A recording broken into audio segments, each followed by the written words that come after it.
Hello everybody, welcome back. This is Heroes of the Storm in our A through Z playthrough. My name is Winback and you're watching Uther Vision. Don't go anywhere. We're going to show you today how to play Uther as the solo healer.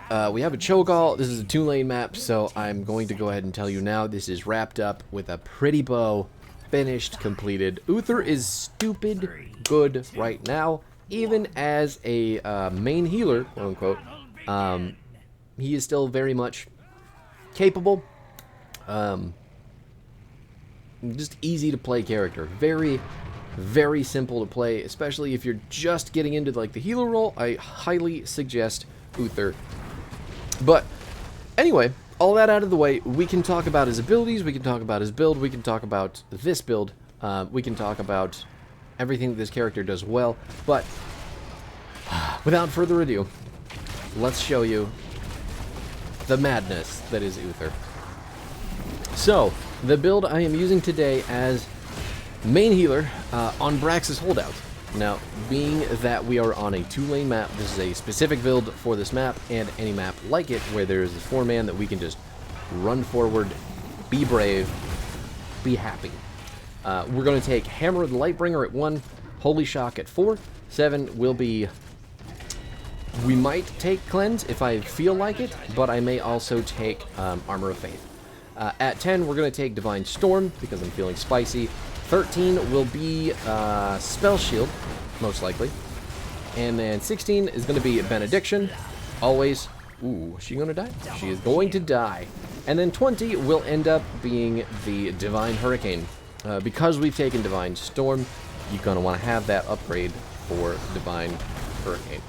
Now, as far as this build is concerned, remember,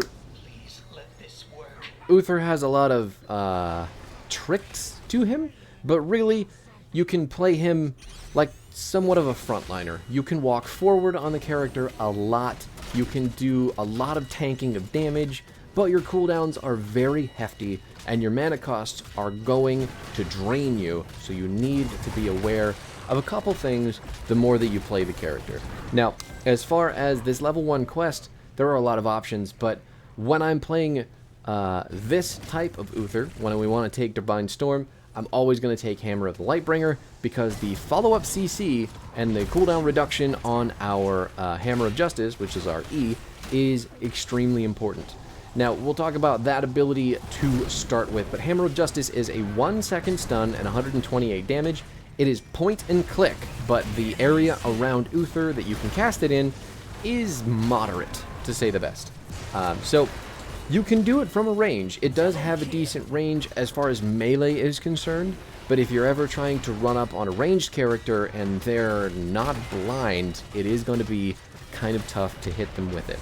So, just remember, this is a 1-second stun. It is incredibly strong, really good for interrupting, really good for stopping tanks from engaging, and as the game goes on, we're going to scale in damage and health and all that stuff, but Uther also is one of the few characters whose CC is going to scale because of his talent.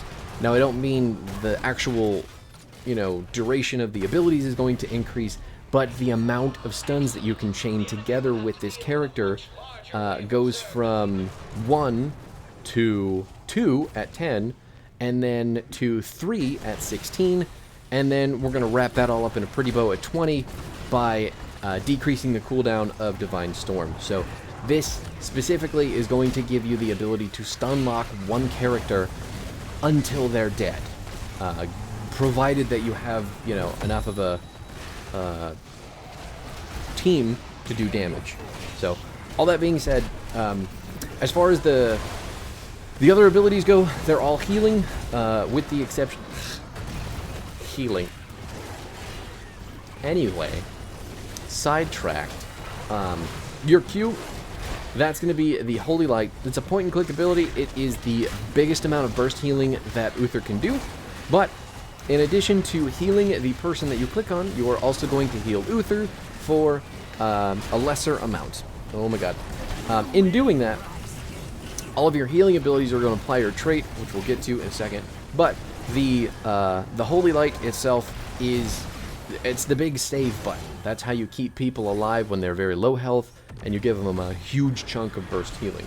Now your W is your big AoE button, Holy Radiance. It is going to deal damage to enemies that it hits, but it's also going to heal the most efficiently multiple targets. So the heal is definitely less than the Q, but it is still going to hit more people, so it maintains its more efficient properties. So couple that all together with Uther's trait, his devotion. Uther's basic abilities are going to give 25 armor to allied heroes and 15 to Uther for 20 seconds. So anytime that you heal with your abilities, whether it's your W or your Q, you're going to provide armor to the allies that are hit, which is huge for mitigating a lot of damage. But on top of that, it also makes squishy characters potentially much more tanky. So it's like Butcher's dead down there on the bottom side doing God knows what. But we're doing camps, so who cares if he's dead? I just had to get XP, let the wave push. Now we can go help the rest of the team, which is the more important part, honestly. The fact that Butcher is doing the solo lane thing is really good of him to be aware of, so we won't fall to... Oh wait, he's coming down here to the bottom lane. I wonder why that is. I want to have fun too, guys. I picked the Butcher to kill people. Everybody's running away. Okay, so anyway, back to the build. Right, when we're building hammers, specifically Hammer of the Lightbringer, this talent is ultimately going to reduce the cooldown of your Hammer of Justice, which is your E. She dodged my stun. And then your auto attacks are going to further reduce the cooldown. Let's see. Yeah, once you hit 75 auto attacks on whatever, you're going to... Ooh, can we stun her? Nope. Didn't have a stun ready. Can we heal the Cho'Gall? I forgot to mention, this is the other part of Uther's trait. When he dies, he gets the flash heal button, which is a super short cooldown heal button. But when you're healing with that ability... Ooh, there's one kill. Two? That is 2 kills. Can he get away from the Kael'thas? Maybe turn and kill Kael'thas as well? No. Doesn't look like it's going to happen. But when you're dead, your flash heal, it's a really short cooldown button. Make sure that you keep paying attention. Oh. Nice. Good guy Butcher knows what's happening. Good stuff there. I take it all back, what I said earlier. Forgot what I was talking about. Oh, right, but not only this quest reducing the cooldown of your E, it is also going to give you mana back every time that you hit an auto attack. You get 1.5% of Uther's mana bar back, which is really helpful because Uther has a lot of mana trouble. So, that being said, the next talent up is going to be the Holy Shock. Holy Shock is going to allow your Q to be cast on enemies, and it is going to deal damage to them, point and click, but it's also going to heal Uther for a tiny amount, and provide him the armor from... devotion. Not only that, but it also reduces the cooldown when it's used on enemies. So typically when it's healing, the cooldown is massive. But when it's used as a weapon, so to speak, it is much shorter, and it still makes Uther hella tanky. So good stuff all over the place for us. And not so good for the enemy team. I mean, they're obviously falling apart. We have 100% Zerg wave, but I'm kind of wondering if this will just end the game, if we're being completely real. But I know that's not the case, so... but Holy Shock, really good poke, really good healing for Uther if he's far enough away and you need that. You can also couple this talent really well with the Q quest it won.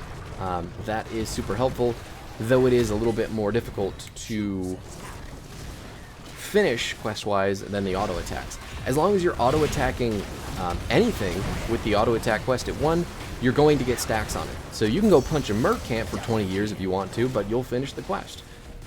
Same thing with like a wall. Oh, ooh, he blocked the pyroblast. He's not going to live, but he is going to live because he's healed just now.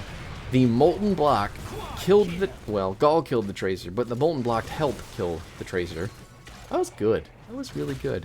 There's still Zerg up here, so we should still be in the top lane helping Zerg push so they can spawn more of their Zerg and take this keep. But that's okay. That's okay. Cho'Gall's going down to the bottom side of the map, even though Butcher's already there. It's fine. Everything's fine. We're fine.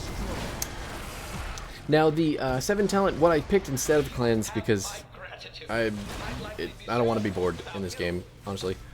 Armor of Faith. Being stunned, rooted, or silenced is going to give you 90 mana, and Holy Light's cooldown is going to recharge 200% faster for 6 seconds. So not only do you get the cooldown for Holy Light back really fast, but you get a bunch of mana just for being stunned, which is going to happen ridiculously often because Johanna's Condemn is the craziest kind of noodle stun in the game. Not to mention Thrall's ultimate, Sunder. Kael'thas is going to throw out the occasional gravity lapse. If we get hit by Blessed Shield and Q's down, we're going to have it back up. It recharges really quick, gives Uther a shitload of mana, and it just feels super good. We got the Divine Storm. It looks like Rhaegar's probably going to get away, but there is a big lamb to the slaughter on the Kael'thas. Hopefully he dies. Gall is going to take out the Johanna. We're going to stun the Tracer as she blinks completely away. Cho'Gall coming around the other side here. Looks like Rhaegar may die, actually. Nice. That Holy Shock damage helped. I 100% assisted with my Q, and that feels good. Lost Ervala, but at the end of the day, if the Cho'Gall's alive and the Butcher's getting meated, I can't complain. I really can't complain. Now, as far as 13 goes, 13 is going to be a, well, remember also, Hand of Protection is the cleanse for Uther, but you reduce the cooldown of that cleanse by auto-attacking. So this would also be a very, very good thing for Uther to have in this scenario.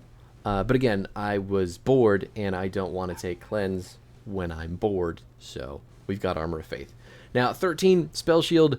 The only reason to take this is because Thrall is doing shitloads of spell damage, KT is doing shitloads of spell damage, Tracer doing a lot of spell damage with her ult, and, I mean, there's just a lot of ability stuff going on, so really, the more that we can block of that, the tankier that will be, the happier we're going to be walking into them. We also could have taken the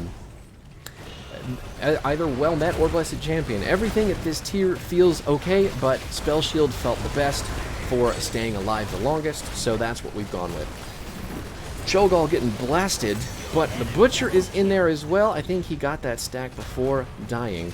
The boss is really just looking to rip the game open for us. Stunned in the Reign of Vengeance. Man, that point-and-click Hammer of Justice. 16 is Benediction. Benediction is almost mandatory. I know that there are builds you can take with Uther that don't include Benediction, but Benediction is a pre-rewind, so nailed it. Way to go. We're killing him. The Zerg wave is coming in. Cho'Gall has very little health. With Benediction, you press the button, and that is going to let you pick an ability to use of your Q, your W, and your E. And then, after you've used them, the Benediction is going to rewind that ability immediately, and you can use it again. So basically what happens is, when you have your Divine Storm up, you're going to hit your stun, you're going to hit the Divine Storm, and then your Benediction is going to have your next stun ready again. We killed him with the Holy Shock. That's why we're spraying and being cheeky. But just remember, Benediction, E, R, E, and that person is going to be stunned for massive amounts of time. So it's a 1.75 AoE stun on your Divine Storm. You couple that with 2 full seconds of stun from the hammer, and then the second hammer, and obviously you see where I'm going. That's almost 4 full seconds of stun from one easy-ass Uther play. I mean, just it's ridiculous. That's almost a mosh pit worth of stun time on one character, mind you. But it is crazy how easy it is to kill people with this hero, with this build. And then at 20, if we'd gotten there, The Divine Storm upgrade reduces the cooldown drastically, and it makes the Divine Storm insanely huge. So it's even bigger than Mosh Pit, I believe. I think you can actually interrupt Mosh Pit with Divine Storm at level 20. 20 being the kicker. Pretty sure. Pretty sure. Have to test it. Not positive. Haven't done it very often. Don't play healers too much, but I'm floating on yes. The build again, in case you need it though, it is going to be Hammer, the Lightbringer, Holy Shock, Armor of Faith, Divine Storm, Spell Shield, Benediction, and then Divine Hurricane at level 20. That is it for Uther. We're done with healers for this week, thank God, and I can go back to killing people with Valeera tomorrow. We'll be back on it, so I'll see you there.